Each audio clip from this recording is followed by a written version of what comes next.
Сочинение на тему «Моя семья». На доске вы видите, да, я написала?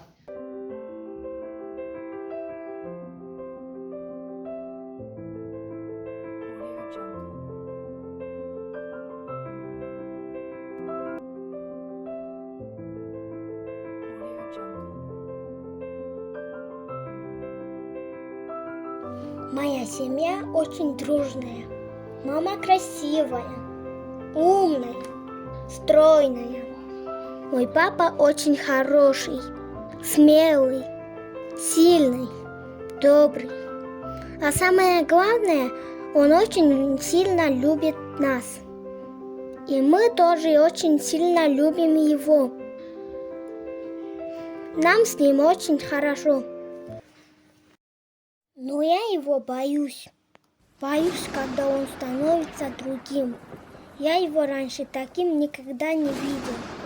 Как будто это не мой любимый папочка. Его словно кто-то подменил.